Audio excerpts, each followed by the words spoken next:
श्लोक, तू काय पाया पडतस लक्ष्मीच्या? अगं हा चेष्टा करतोय माझी. हल्ली हा सुद्धा अधून मधून क्रिश सारखाच वागायला लागलाय. बरं, ते राहू द्या. आई बोलवतात आपल्याला बाहेर. चला. आलोच. या.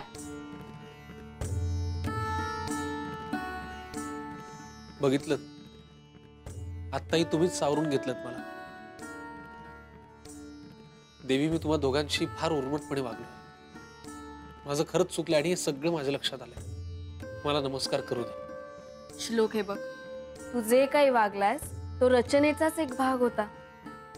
तू अतिशय सरळ आणि स्वाभाविक वागलायस श्लोक. आणि तुझ्या अजून लक्षात नाही आलंय का, सध्या तरी तुझ्यात माझ्या स्वामींचा अंश आहे. त्यामुळे तू माझ्या पाया पडलेलं मला नाही आवडणार.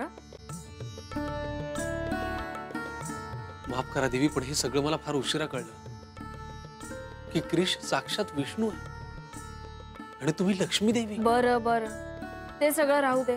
क्रिशने तुला सांगितलंय ना, आम्हाला आणखी काही काळ क्रिश आणि लक्ष्मी असण्यातला आनंद उपभोगायचा. त्यामुळे अजूनही आम्ही तुझे मित्र मैत्रीणच आहोत. हो पण देवी, पण बिन काही नाही. तू क्रिशला क्रिश आणि मला लक्ष्मीच म्हणायचं. मला सांग, देवाला आणि आईला अहो म्हणतोस का तू?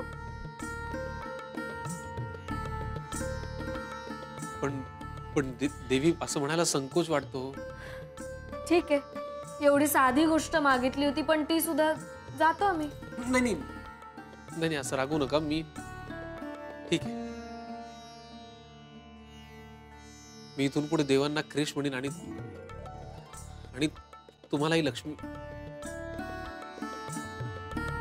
तुम्हाला म्हणजे तुला लक्ष्मी म्हणेन. हा, दॅट्स बेटर.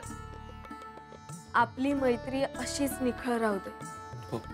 चल आता, सगळे वाट बघत असतील आपली.